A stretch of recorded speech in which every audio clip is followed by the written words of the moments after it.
Black Lives Matter OKC is deeply disturbed and heartbroken by the recent charges from the Oklahoma County District Attorney.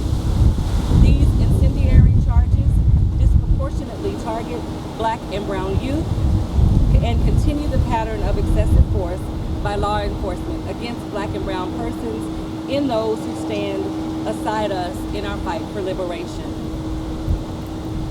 It is revealing of the prevalence of systemic racial injustice that these charges were hastily and excessively applied to defenseless adolescents, while a willingness to prosecute bad cops is notably absent.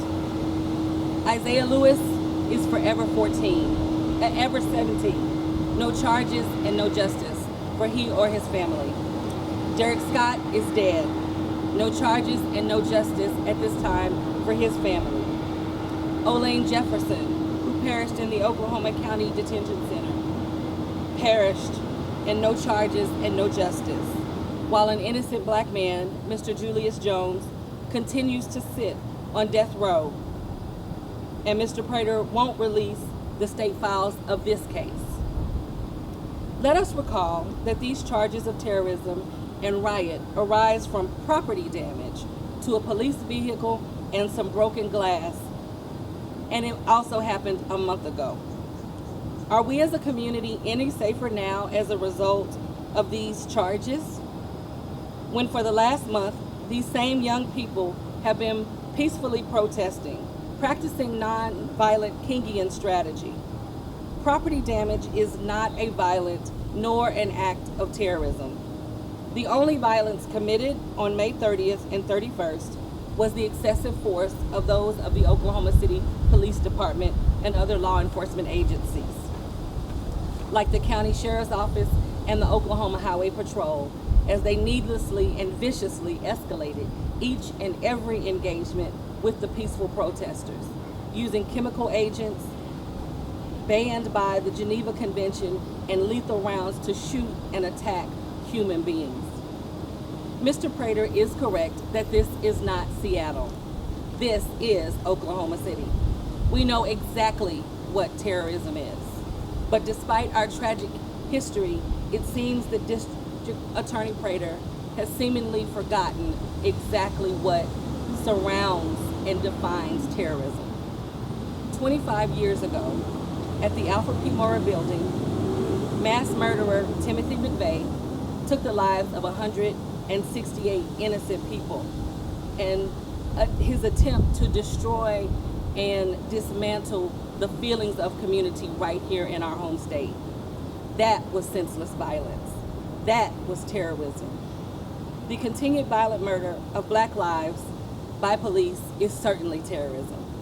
But the use of charges such as these to intimidate and silence cries for justice, to suppress First Amendment speech, that is more akin to terrorism than what these youthful accused have ever done. Echoing the sentiments expressed by the ACLU of Oklahoma, these charges, which have the potential to inflict incarceration for life against the accused, are baseless and nothing more than a political statement to silence our First Amendment rights to assemble and to protest. No life was lost, yet these charges seek to destroy life and perpetuate systems of oppression and destruction, again, that is the American criminal justice system. I call it the injustice system. It is clear that both the police and the district attorney will only respond to our pleas for de-escalation of violence against human beings with further escalation and violence. And so BLM OKC calls upon all Oklahomans of conscious and moral conviction to stand with us as we advance our calls for an end to police brutality in our city, in our state, and in this nation. To join with us in opposing this instance of oppression and all others, and to fight with us in our endeavor towards justice. And we continue to demand justice. Justice for the slain and the end to state-sanctioned violence that is the law enforcement of America. We're hoping that he will consider, one, removing the warrants and reducing the bonds, and to simply offer humanity to persons who were exercising their First Amendment rights. He did listen. As far as his receptiveness, hopefully we'll be able to continue that conversation and that dialogue. We've continued to have the same types of events.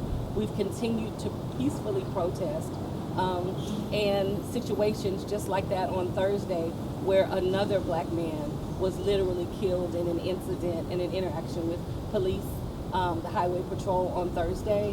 When something like that happens, that is literally state violence.